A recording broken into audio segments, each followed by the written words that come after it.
बावजूद भी स्टार्ट कर दिया मैंने। आइए आज हम स्टार्ट कर रहे हैं बेटा अपना नया एक्ट, जिसका नाम क्या है, दिख रहा है आपको? अरे दिख रहा है क्या बच्चों? आइए, क्या नाम है बेटा? Company act 2013। आज हम जो पढ़ने वाले हैं, हम पढ़ेंगे इसका इंट्रोडक्शन। डन।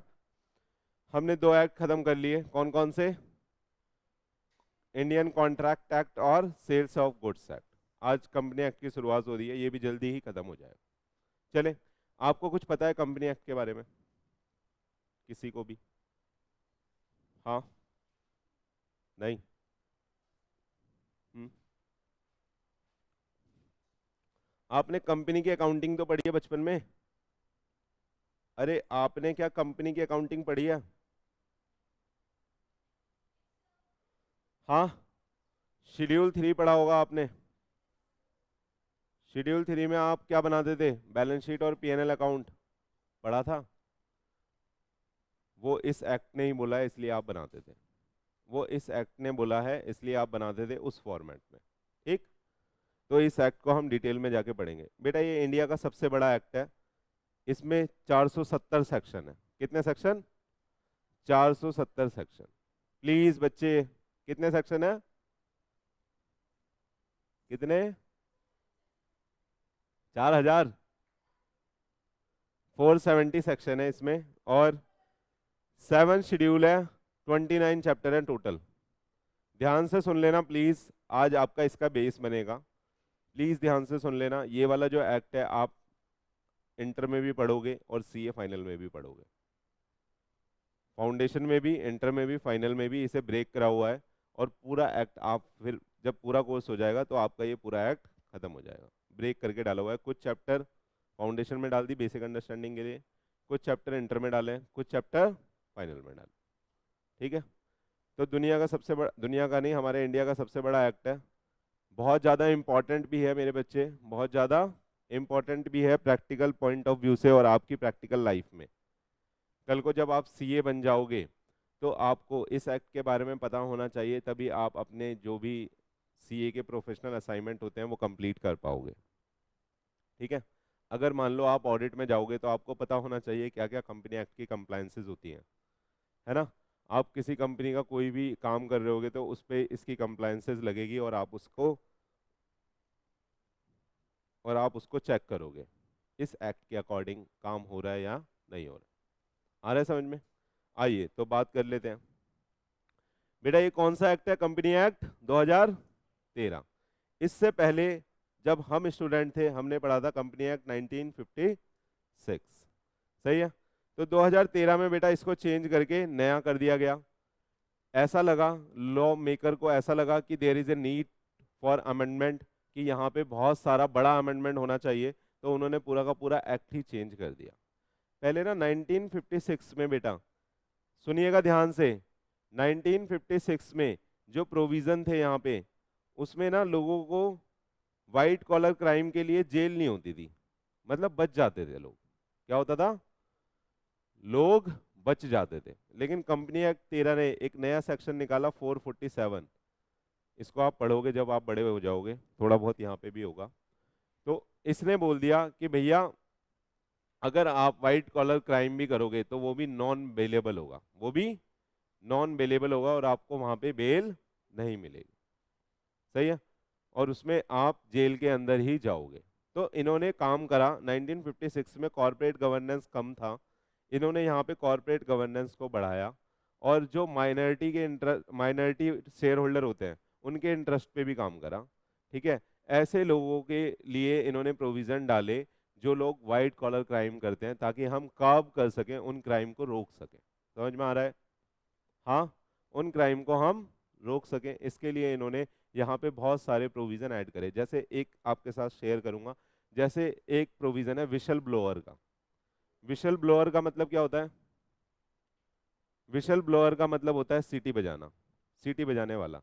तो उसमें क्या बोलता है कि अगर कोई बंदा है कंपनी का और उसे पता चल गया कि कंपनी में फ्रॉड चल रहा है, तो उसको बोला गया कि आप बता सकते हो, और आप अगर उसमें शामिल भी हो या आपको किसी तरीके से इनडायरेक्टली शामिल भी करा जा रहा है, तो हम आपकी सजा को कम कर देंगे, लेकिन आप बता दो ये बात। ठीक है। इस एक्ट के अंदर नए प्रोविजन डाले गए, ऑडिटर के ऊपर रिस्पॉन्सिबिलिटी लगाई गई। पहले ऑडिटर के ऊपर कोई रिस्पॉन्सिबिलिटी नहीं थी कि अगर कोई फ्रॉड कंपनी में हो रहा है तो आपको रिपोर्ट करना है। ऑडिटर के ऊपर बस इतनी रिस्पॉन्सिबिलिटी थी कि आपको चेक करना है, एश्योरेंस देनी है, डन। लेकिन इस एक्ट में, नए वाले में, ऑडिटर के ऊपर भी रिस्पॉन्सिबिलिटी लगाई कि 1 करोड़ से ज्यादा का अगर फ्रॉड हो रहा है तो आपको डायरेक्टली वो सेंट्रल गवर्नमेंट को बताना है। समझ में आ रहा है आपको? तो थोड़ा सा टाइट करा गया, कॉर्पोरेट गवर्नेंस को बढ़ाया गया, और उसके तहत ये जो पुराना एक्ट था उसको हटा के हम नया एक्ट लेके आए एक नई इंटेंट के साथ। क्लियर है? सुनिएगा, जो बड़ी बड़ी कंपनी होती है बेटा, वहां पे ये कंपलसरी करा कि एक वुमेन डायरेक्टर होनी चाहिए, एक वुमेन डायरेक्टर होनी चाहिए, इंडिपेंडेंट वो भी। क्यों? क्योंकि वो बेटा वुमेन्स की बात समझे। बहुत सारे हरासमेंट के केसेस होते हैं कॉर्पोरेट में जब आप जाओगे, डन। तो उनके लिए एक अलग बंदा अपॉइंट करा कि आप जितने भी इस तरह के केसेस होंगे तो आप हैंडल करोगे उनको। समझ में आया या नहीं आया? आप उनकी बात करोगे और उनके हित में डिसीजन निकालोगे। उनकी जो भी, उनके ऊपर जो भी हरासमेंट हो रही है उसको आप टैकल करोगे, कैसे आपको ठीक करना है। आ रहा है या नहीं आ रहा समझ में? चले पढ़ ले। आइए, कह रहा है introduction of the company act 2013 मैंने दे दिया बहुत अच्छे से। कह रहा है replace the company act 1956 after receiving the ascent of the president of India. कब? 29 ऑफ अगस्त 2013। तो बिल्कुल नया एक्ट है। अब तो पुराना हो गया, 10 साल हो गए, है ना? लेकिन आप बहुत ज़्यादा पुराना नहीं पढ़ रहे, ये नया एक्ट है, चेंज कर दिया गया। आइए आगे। कह रहा है सेक्शन 1 कम्स इनटू फोर्स कब? 30 अगस्त 2013 को। सुनना मेरी बात, ये जो एक्ट है ना बहुत बड़ा है, प्लीज। ये जो एक्ट है बहुत बड़ा है। तो इन्होंने क्या करा, इन्होंने बना तो लिया था पूरा, लेकिन इन्होंने लॉन्च इसको धीरे धीरे करा। कुछ सेक्शन पहले लॉन्च कर दिए, कुछ सेक्शन बाद में लॉन्च करे। तो टाइम टू टाइम इन्होंने वो सेक्शन को लॉन्च करा कि आज इतनी तारीख को इतने से इतने सेक्शन इफेक्टिव हो जाएंगे। फिर अगली कोई तारीख आई कि 30 सितंबर को इतने से इतने सेक्शन इफेक्टिव हो जाएंगे। बहुत बड़ा एक्ट था, तो इसलिए एक साथ इन्होंने लॉन्च नहीं करा, धीरे धीरे फेज मैनर में इसको ये लेके आए थे। ठीक है, चले आगे। आइए, कह रहा है 98 different section come into force कब? 12 सितंबर 2000। देखना ध्यान से, अब 30 अगस्त को पहला सेक्शन आ गया था फोर्स में, है ना? फिर 98 सेक्शन एक साथ लॉन्च करे कब? 12 सितंबर को। और फिर धीरे धीरे ये पूरे सेक्शन लॉन्च कर दिए। आज की डेट में सारे के सारे सेक्शन इफेक्टिव है। समझ में आ रहा है? आज की डेट में सारे के सारे 470 सेक्शन इफेक्टिव है। आप सीए की इस जर्नी में पूरे 470 सेक्शन पढ़ोगे, कुछ फाउंडेशन में, कुछ इंटर में, कुछ फाइनल में। ठीक है, 7 शेड्यूल है बेटा, उसमें से एक शेड्यूल आपका शेड्यूल 3 है जो आपने 12th में पढ़ा है। 7 शेड्यूल है यहाँ पे, शेड्यूल में अलग अलग रिक्वायरमेंट बताई गई है। तो उसमें से जो एक शेड्यूल है आपने पढ़ा हुआ है कब? 12th में, जब आप अकाउंटिंग करते हो शेड्यूल 3 के हिसाब से, बैलेंस शीट पीएनएल अकाउंट बनाते हो, कैश फ्लो स्टेटमेंट बनाते हो। आ रहा है नहीं आ रहा? आ रहा है? आ गया ये। कहते हैं entire act divided into 29 chapter. कुछ चैप्टर आप पढ़ रहे हो उसके, अलग अलग चैप्टर हैं। ठीक है, आ रहा है या नहीं आ रहा समझ में? हाँ, देखो एक चीज दिखाता हूँ आपको। आप पूरा का पूरा अगर एक्ट देखना चाहते हो तो आप यहाँ पे जाके देख सकते हो। ये बेटा एमसीए की साइट है, जो सारी कंपनियों को क्या करते हैं, क्या करते हैं, गवर्न करते हैं।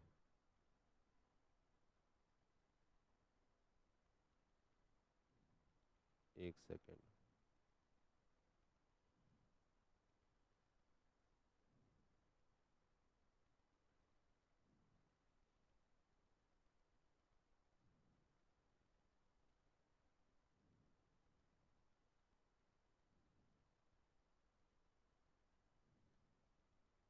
ये देखो,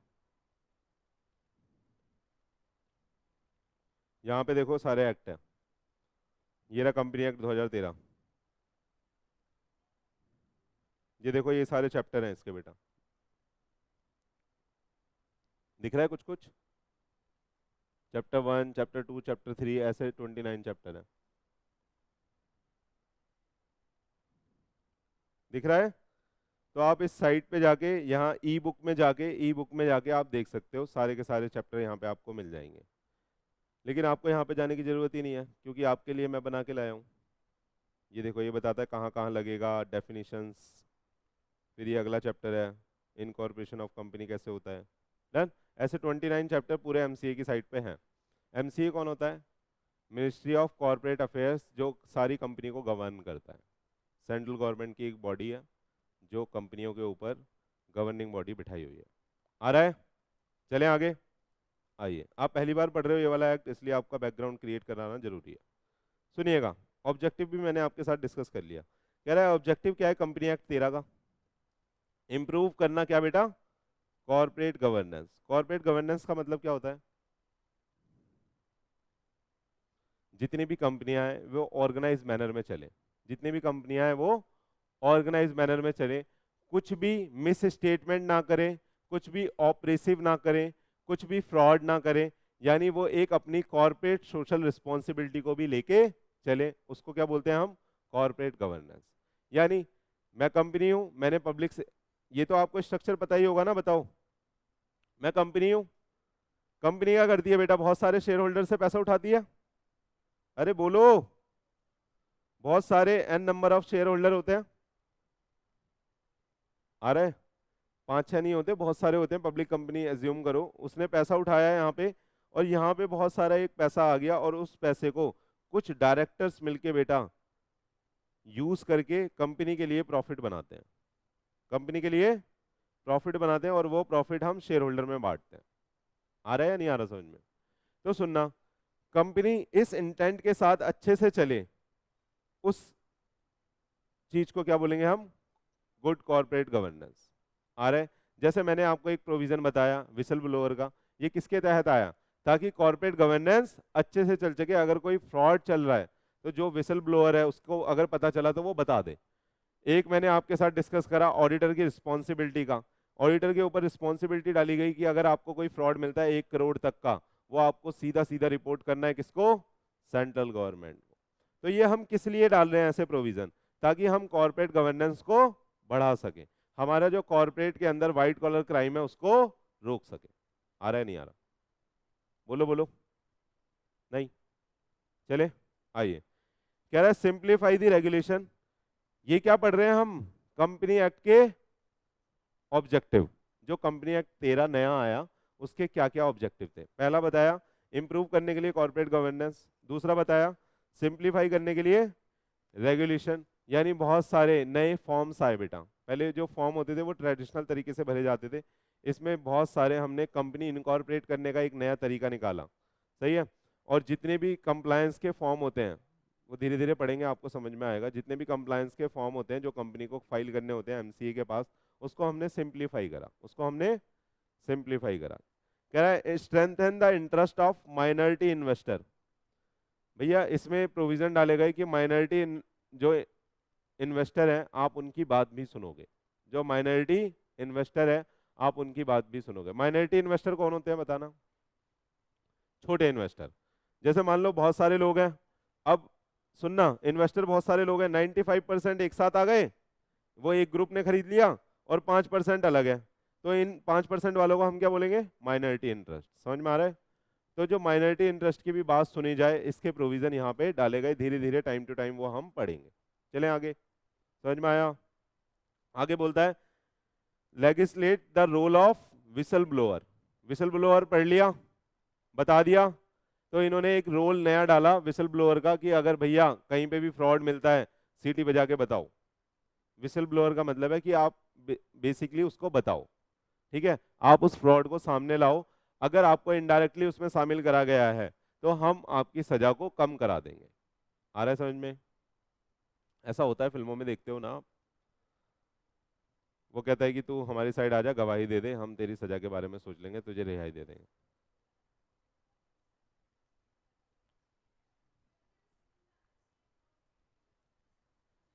गंदे बच्चे हो आप, आ जाओ। मेक कॉर्पोरेट रेगुलेशन मोर कंटेम्परेरी।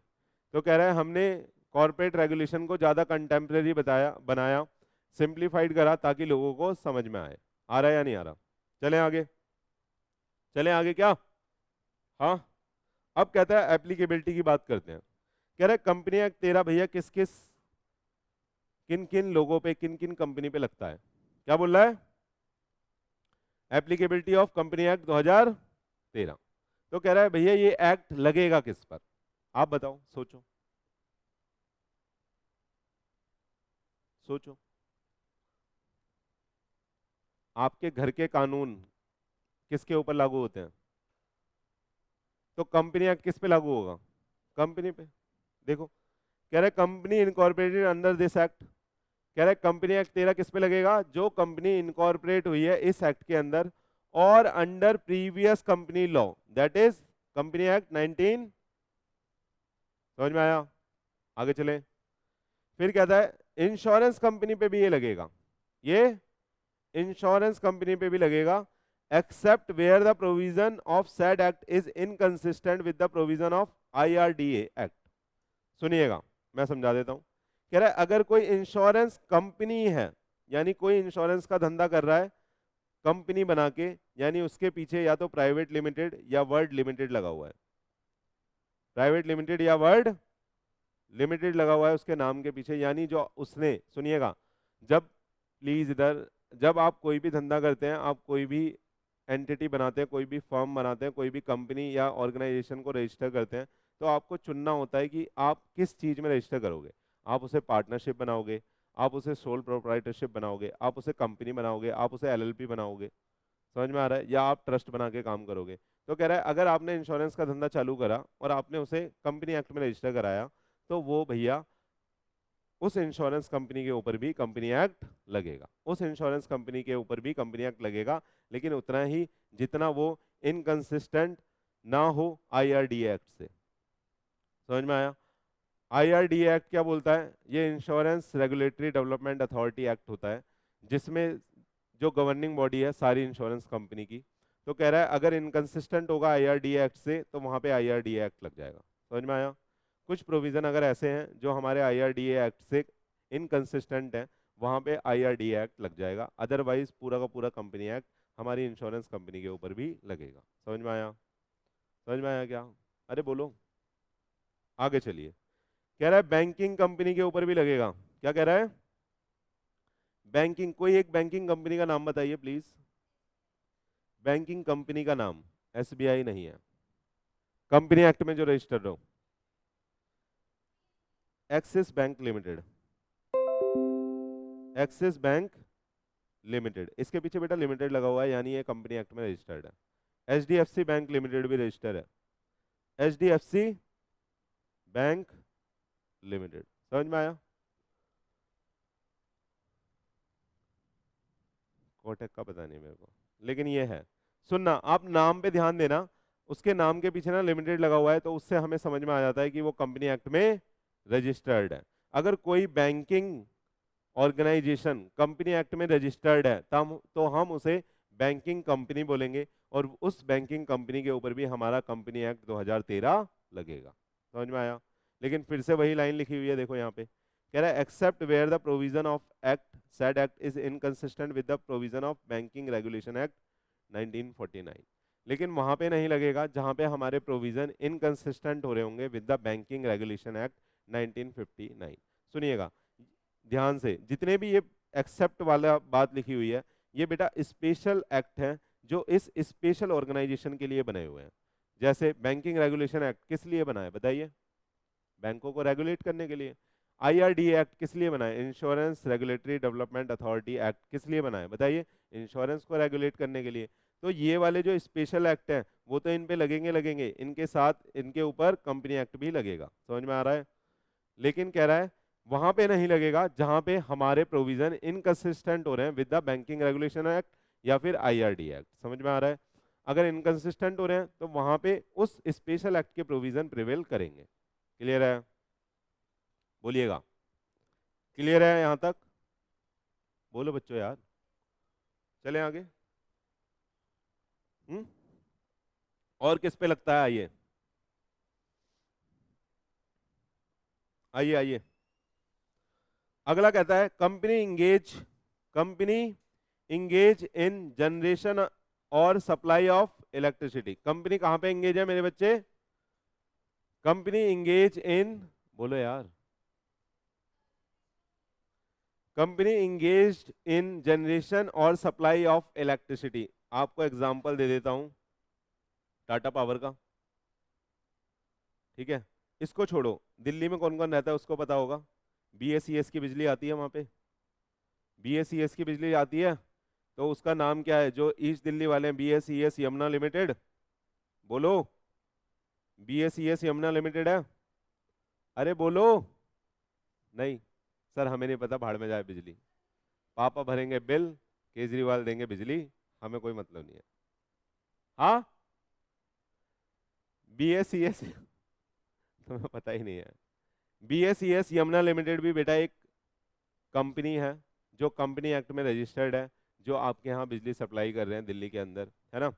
तो उसके ऊपर भी हमारा कंपनी एक्ट लगेगा। अगर कोई, सुनिएगा, इलेक्ट्रिसिटी कंपनी हम लोग इसको बोलते हैं, अगर कोई इलेक्ट्रिसिटी कंपनी है और वो कंपनी एक्ट में रजिस्टर्ड है तो उसके ऊपर भी हमारा कंपनी एक्ट लगेगा। लेकिन वही बात, उनके लिए जो स्पेशल एक्ट बना हुआ है, प्रोविजन ऑफ इलेक्ट्रिसिटी एक्ट 2003, अगर उससे इनकंसिस्टेंट है तो वहां पे नहीं लगेगा, वहां पे स्पेशल एक्ट लगेगा। समझ में आया? नहीं। यूपी वाले कितने हैं? यूपी में किसकी बिजली आ रही है? क्या वो कंपनी एक्ट में रजिस्टर्ड है यूपी में जो बिजली दे रहे हैं लोग?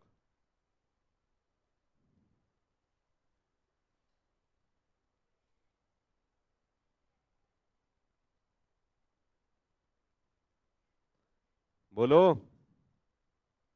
सुनिएगा, यूपी में जो बिजली आती है उस ऑर्गेनाइजेशन का नाम है UPPCL। क्या नाम है? UPPCL। क्या नाम है? Uttar Pradesh power corporation limited. क्या? सही है, उसके अलग अलग डिवीजन है, वो कंपनी एक्ट में रजिस्टर्ड नहीं है, वो स्टेट गवर्नमेंट की ऑर्गेनाइजेशन है। किसकी है? स्टेट गवर्नमेंट की ऑर्गेनाइजेशन है। दिल्ली में इलेक्ट्रिसिटी प्राइवेटाइज हो गई थी बहुत पहले ही, जब ये BSES की बिजली आई थी। उससे पहले दिल्ली में भी स्टेट गवर्नमेंट की या सेंट्रल की बिजली आती थी, यानी गवर्नमेंट की बिजली आती थी, ठीक है। सुनना, अब जो बिजली वहां पे यूपी में आ रही है वो कंपनी एक्ट में रजिस्टर्ड नहीं है वो वाली ऑर्गेनाइजेशन, लेकिन जो BSES वाली ऑर्गेनाइजेशन है वो कंपनी एक्ट में रजिस्टर्ड है, तो उसके ऊपर कंपनी एक्ट लगेगा, इसके ऊपर कंपनी एक्ट नहीं लगेगा। आ रहा है या नहीं आ रहा?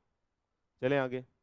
लेकिन फिर से वही बात यहाँ पे भी लिखी है, कह रहा है except where the provision of said act is inconsistent with the provision of electricity act 2003। चले आगे। एक्सेप्ट वाली बात दोबारा समझाऊं? एक्सेप्ट वाली बात दोबारा समझाऊं या समझ में आती है? आती है। आइए, कह रहा है any other body govern by और any other special act for the time being in force. अगर कोई ऐसी एंटिटी है जो गवर्न है किसी स्पेशल एक्ट से for the time being in force, और वो कंपनी एक्ट में रजिस्टर्ड है, कंपनी एक्ट में रजिस्टर्ड है, तो बेटा उसके ऊपर भी कंपनी एक्ट लग जाएगा। अनुष्का और उज्ज्वल आप आगे आ जाओ। वो चेयर लिया बेटा, है तो बैठ जाओ। आ रहा है इतना? आ रहा है बच्चा लोग? चल सकते हैं? आइए, अब कह रहा है body corporate incorporated by any act for the time being in force as the central government में नोटिफाई। कह रहा है, सुनिएगा, कह रहा है कोई बॉडी कॉर्पोरेट जो इनकॉर्पोरेट हुई है किसी अदर एक्ट में, और अगर उसने सेंट्रल गवर्नमेंट ने ऐसा बोल दिया कि भैया इसके ऊपर कंपनी एक्ट लगेगा, तो उसके ऊपर भी कंपनी एक्ट लगेगा। क्लियर है? तो हमने देखा बेटा कि कंपनी एक्ट की एप्लीकेबिलिटी किस किस चीज के ऊपर है। आ रहा है या नहीं आ रहा समझ में? बताइए। कंपनी एक्ट के ऑब्जेक्टिव देखे, कंपनी एक्ट का थोड़ा सा इंटेंट देखा कि नया वाला कंपनी एक्ट किस लिए आया है। समझ में आ रहा है नहीं आ रहा? हाँ, चले आइए आगे। बेटा कुछ बेसिक डेफिनेशन है, कुछ बेसिक डेफिनेशन है, सुनिएगा। हमने सेक्शन 1 पढ़ लिया एक तरह से। सेक्शन 1 बताता है कि कोई एक्ट किस किस पे एप्लीकेबल होगा और कहाँ तक एप्लीकेबल होगा। तो कंपनी एक्ट पूरे इंडिया में लगेगा, कंपनी एक्ट पूरे इंडिया में लगेगा, और इन इन कंपनियों के ऊपर लगेगा जो हमने अभी अभी डिस्कस करी, हमने उसका ऑब्जेक्टिव भी डिस्कस कर लिया। किसी भी एक्ट का जो सेक्शन 2 होता है वो बात करता है किसकी? डेफिनेशन की। तो सेक्शन 2 में यहाँ पे जितनी भी चीजें लिखी हुई हैं वो सारी डेफिनेशन दी है इस एक्ट ने, जो इस एक्ट के लिए रेलिवेंट है। आ रहा है? कंपनी का मतलब पढ़ लेते हैं, आइए। बस एक डेफिनेशन पढ़ेंगे अभी, फिर मैं आपको आगे लेके चलूंगा। आइए, कंपनी का मतलब क्या है? Company incorporated under this act और एनी प्रीवियस कंपनी लॉ। आ रहा है? कह रहा है as per professor Haney, a company is a incorporated association which is an artificial person created by law having a separate entity with a perpetual succession and common seal। ये definition दी है। ये definition बेटा दर्शाती है हमारे company के features को। किसको? कंपनी के फीचर्स को। आपने बचपन में भी कंपनी के फीचर्स पढ़े होंगे, अगर आपने थ्योरी पढ़ी होगी 12th में, तो कंपनी की कॉर्पोरेट अकाउंटिंग पढ़ी थी आपने, जिसमें आप शेड्यूल 3 बनाते थे। वहां पे अगर आपने थ्योरी पढ़ी होगी तो आपने ये फीचर्स भी पढ़े होंगे। चले, तो पहले मैं आपको फीचर्स पढ़ाने जा रहा हूं, फिर मैं टाइप पढ़ाऊंगा, है ना? क्या बेटा? लाइट है, फीचर में कुछ भी नहीं है, आ जाओ।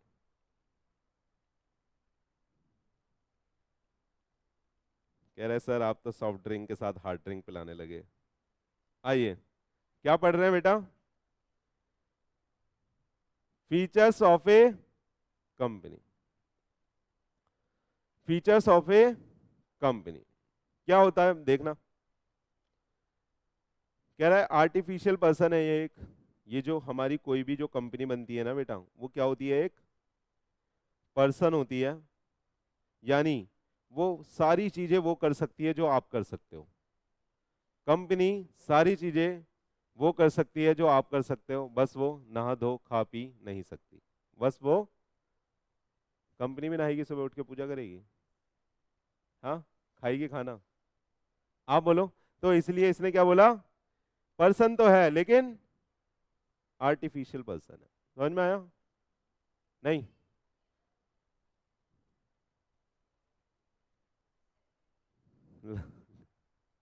कह रहा लगा लगा तुक्का लगा। आइए, वो बचपन में 11th में होता था। आइए, पहला फीचर समझ में आया? पहला फीचर क्या समझ में आया बताइए? ये एक पर्सन है लेकिन नेचुरल पर्सन नहीं है, जैसे आप हो। आप नेचुरल पर्सन हो, आप नहा धो खा पी सकते हो, लेकिन कंपनी नहा धो खा पी नहीं सकती, इसलिए हमने इसको क्या बोला?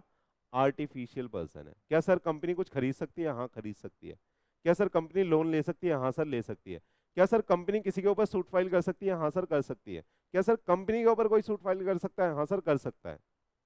क्या सर कंपनी कंपनी कपड़े पहन के घूमने जा सकती है? हाँ, नहीं जा सकती, इसलिए वो आर्टिफिशियल पर्सन है। हाँ, इसलिए वो आर्टिफिशियल है। क्या सर कंपनी डांस कर सकती है? हाँ, एम्प्लॉय नाचेंगे जब प्रॉफिट होगा तो ये मान लिया जाएगा कंपनी नाच रही है। तो इसलिए बेटा इसको आर्टिफिशियल पर्सन बोला। किसी को ये समझने में दिक्कत है? आगे चलें, आइए। कह रहा है ये क्या होती है बेटा? एक सेपरेट लीगल एंटिटी होती है। सेपरेट लीगल एंटिटी का मतलब, जो कंपनी है बेटा वो अलग है, अलग पर्सन है, और जो इसके ओनर हैं, ओनर कौन होते हैं कंपनी के बताइएगा? डायरेक्टर्स। डायरेक्टर्स ओनर होते हैं, है ना? डूब के मर जाओ तुम लोग।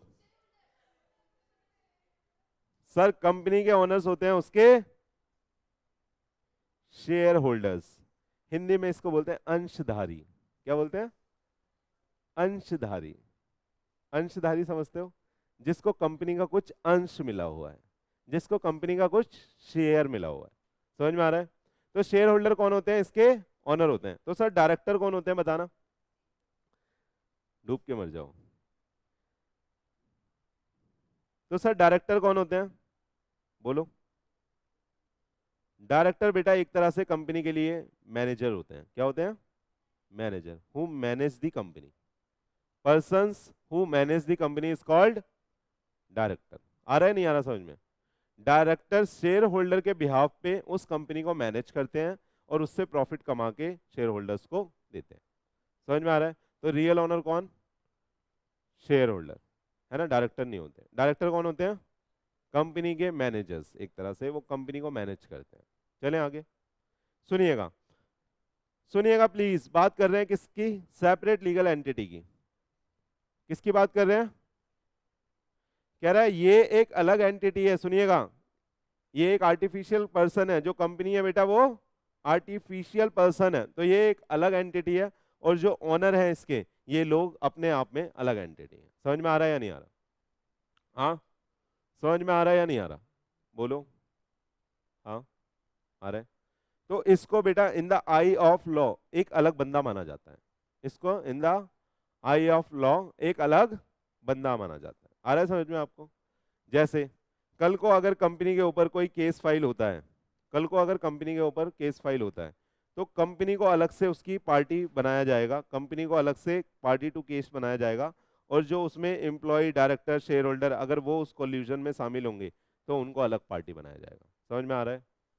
समझ में आ रहा है? कंपनी सर कंपनी को अगर पार्टी बनाएंगे तो सर कंपनी को क्या जेल में भी डाल देंगे? कल को फ्रॉड हो, मान लो कोई फ्रॉड हुआ है, उसकी इन्वेस्टिगेशन चल रही है, तो इन्वेस्टिगेशन में समनिंग होती है। समनिंग समझते हो आप? समनिंग का मतलब होता है लोगों को सम्मन करना और बुलाना कोर्ट में। समनिंग होती है तो उसमें लोगों, समन का मतलब होता है लोगों को बुलाना कोर्ट में उनकी स्टेटमेंट लेने के लिए। तो कंपनी के ऊपर भी बेटा अलग से समन आएगा और कंपनी का कोई रिप्रेजेंटेटिव वहां पे जाएगा और वहां पे कंपनी के बिहाफ पे क्या करेगा? स्टेटमेंट देगा। समझ में आ रहा है? अगर कल को कंपनी वहां पे पाई जाती है कि वो कॉल्यूजन में शामिल थी या वो फ्रॉड में शामिल थी, तो कंपनी के ऊपर अलग पेनल्टी लगेगी, जेल में तो डाल नहीं सकते, या जेल में डालेंगे कंपनी को उठा के? बिल्डोजर लाएंगे, बिल्डोजर से कंपनी को उठाएंगे और जेल में डालेंगे, ऐसा करेंगे क्या? कंपनी को जेल में डाल ही नहीं सकते। तो इसलिए कंपनी के ऊपर पेनल्टी या फाइन लगेगा ह्यूज अमाउंट का अगर ज़्यादा बड़ा फ्रॉड होगा, और जो उसके एम्प्लॉय वगैरह होंगे उनको अलग से, उनके ऊपर अलग से कार्रवाई चलेगी, और उनको अलग से अगर जेल उनके ऊपर बन रही होगी तो जेल डाला जाएगा या उनके ऊपर भी पेनल्टी लगेगी। समझ में आ रहा है? तो ये बेटा क्या है? एक सेपरेट लीगल एंटिटी है, एक सेपरेट लीगल एंटिटी है। सुनिएगा, अगर, सुनना, कंपनी ने कोई लोन लिया है, कंपनी ने कोई लोन लिया है, तो क्या शेयर होल्डर उसे चुकाएंगे? क्या शेयर होल्डर उसे चुकाएंगे? नहीं, कंपनी ही उसे चुकाएगी। तो कंपनी की जो लाइबिलिटी है वो बेटा कंपनी की अपनी लाइबिलिटी होती है, क्योंकि वो एक अलग व्यक्ति होता है। समझ में आ रहा है या नहीं आ रहा? चलें आगे, आइए। सर कंपनी जिंदा कैसे होती है? कह रहा है formation require the legal formality. बेटा आपका जन्म कैसे हुआ है? सोचो, ज्यादा डीप में मत जाओ, वापस आओ, ज्यादा डीप में मत जाओ प्लीज, वापस आओ। सुनिएगा, जैसे एक इंसान का जीवन उसके बर्थ से होता है ना, उसके बर्थ से होता है, वैसे कंपनी का जीवन भी उसके बर्थ से ही होता है। लेकिन उसका, सुनिएगा, उसका जो बर्थ होता है वो लीगल फॉर्मेलिटी से होता है। वो किससे होता है? लीगल फॉर्मेलिटी से होता है। कुछ लीगल फॉर्मेलिटी होती हैं, उसमें मैं सिखाऊंगा कैसे कैसे होता है। उसमें हम कंपनी को जिंदा करते हैं, और एक बार जब, सुनिएगा, जब वो लीगल फॉर्मेलिटी पूरी हो जाती है तो जो कंपनी का गवर्निंग बॉडी है यानी एमसीए है, वो हमें कंपनी का एक इनकॉर्पोरेशन सर्टिफिकेट दे देता है। वो कंपनी का एक इनकॉर्पोरेशन सर्टिफिकेट दे देता है, उसको मैं कंपनी का एक तरह से बर्थ सर्टिफिकेट बोलूंगा। क्या बोलूंगा? कंपनी का बर्थ सर्टिफिकेट बोलूंगा, पढ़ाऊंगा अभी। समझ में आया? तो बस इतना समझिए, जैसे आपका जीवन बर्थ से होता है, वैसे इसका जीवन काल जो स्टार्ट होता है वो लीगल फॉर्मेलिटी से स्टार्ट होता है। जब हमें सर्टिफिकेट ऑफ इनकॉर्पोरेशन मिल जाता है, इसका मतलब कंपनी का जन्म हो गया है। चले, चले, आइए। कह रहा है ये एंजॉय करती है परपीचुअल सक्सेशन। परपीचुअल सक्सेशन का मतलब क्या होता है?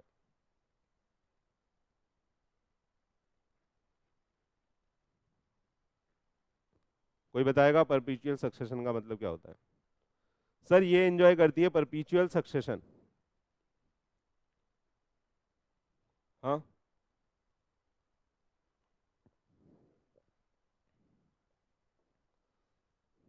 मैं बता देता हूँ, सुनिए, गूगल मत कीजिए। परपीचुअल सक्सेशन का मतलब है बेटा, कंपनी अगर लीगल फॉर्मेलिटी से जिंदा होगी तो मरेगी भी लीगल फॉर्मेलिटी से। जब तक वो लीगल फॉर्मेलिटी नहीं करी जाएगी तब तक कंपनी हमेशा जिंदा रहेगी, लोग आते रहेंगे और जाते रहेंगे। पीपल कैन कम एंड गो, लेकिन कंपनी कैसी रहेगी? Company is, company goes on, यानी कंपनी हमेशा अलाइव रहेगी तब जब तक उसे वाउंड अप नहीं करा जाएगा बाय द लीगल फॉर्मेलिटी। समझ में आ रहा है? यानी कंपनी का जब तक वाउंड अप नहीं होगा कंपनी हमेशा जिंदा रहेगी। मेरे को बताओ, जो रिलायंस इंडस्ट्री धीरू भाई अंबानी जी ने स्टार्ट करी थी, उनके जाने के बाद क्या बंद हो गई? क्यों जिंदा है? इस फीचर की वजह से। क्यों जिंदा है? इस फीचर की वजह से कि कंपनी में कौन सा फीचर होता है? बोलो, परपीचुअल सक्सेशन। आपकी जो डिग्री आपको मिलेगी, क्या आप मरने के बाद किसी को देके जा सकते हो? क्या उसका भी परपीचुअल सक्सेशन है? Answer is no. समझ में आ रहा है? बिजनेस यानी कंपनी का परपीचुअल सक्सेशन होता है, वो आप लेगेसी में अपने जितने भी आपके रिश्तेदार या आपके बच्चे हैं उनके लिए छोड़ के जा सकते हो। समझ में आ रहा है या नहीं आ रहा? परपीचुअल सक्सेशन का मतलब समझ में आया? People can come and go but company must go on. आ रहा है या नहीं आ रहा? लोग आएंगे जाएंगे लेकिन कंपनी हमेशा जिंदा रहेगी। चलें आगे। कह रहा है management is under the board of director. कौन मैनेज करता है? कौन मैनेज करता है? डायरेक्टर्स मैनेज करते हैं। और डायरेक्टर की एक कलेक्टिव बॉडी को हम क्या बोलते हैं? Board of directors. क्या बोलते हैं? Board of directors. आगे चले। कह रहा है लाइबिलिटी ऑनर की यहां पे कैसी होती है बेटा? लिमिटेड। लाइबिलिटी ऑनर की कैसी होती है यहां पे? लिमिटेड। सुनिएगा, आपने 11th में सोल प्रोप्राइटरशिप की अकाउंटिंग पढ़ी होगी और आपने सोल प्रोप्राइटरशिप को जाना भी होगा। सोल प्रोप्राइटरशिप समझते हो आप? उसका मतलब क्या होता है? एक सिंगल ओनर। वहां पे लाइबिलिटी लिमिटेड होती है या अनलिमिटेड होती है? बताइए, सुनिएगा ध्यान से। अगर आप सोल प्रोप्राइटरशिप बिजनेस चला रहे हैं और आपने लोन ले लिया मान लो 200 करोड़ का, वो आपके बिजनेस में जितनी भी एसेट है उसको बेच के पूरा नहीं हो सकता। वो आपके बिजनेस में जितनी भी एसेट है उनको बेच के पूरा नहीं हो सकता। मान लो 200 करोड़ का लोन था और आपकी जो बिजनेस की एसेट को बेच के पैसा आया वो आया 150 करोड़, तो 50 करोड़ अभी भी बाकी है। वो 50 करोड़ क्या जो लोन जिससे आपने लोन लिया है, क्या वो रिकवर कर सकता है आपकी पर्सनल एसेट से? क्या वो ये बोल सकता है कि घर से लाके मुझे पैसा दो? बोलो। सोल प्रोप्राइटरशिप में वो ऐसा बोल सकता है कि घर से लाके पैसा दो, क्योंकि भैया वहां पे आपकी लाइबिलिटी कैसी है? अनलिमिटेड। मैं आपको पार्टनरशिप एक्ट पढ़ाऊंगा, वहां पे भी लाइबिलिटी कैसी होती है? अनलिमिटेड, है ना? लेकिन कंपनी बेटा एक ऐसा फीचर देता है आपको जहां पे आप अपनी लाइबिलिटी को लिमिटेड कर सकते हो, यानी फिक्स कर सकते हो। अगर आप सुनिएगा, कंपनी के पास पैसा नहीं है और 200 करोड़ का लोन लिया हुआ है, तो जो 50 करोड़ होगा वो उसके बैड डेट हो जाएंगे और आपको इंसॉल्वेंट घोषित करके आपके घर से पैसा नहीं मंगाया जाएगा। आपके घर से पैसा नहीं मंगाया जाएगा। यहाँ पे जो लाइबिलिटी होती है वो सारे शेयर होल्डर की कैसी होती है बेटा? लिमिटेड। कहां तक लिमिट होती है लेकिन वो लाइबिलिटी बताना? बोलो। आपने शेयर कैपिटल के क्वेश्चन करे होंगे बचपन में और अभी भी कर रहे होंगे। क्या खेलते हो उसमें? Application money, first call, allotment, first call,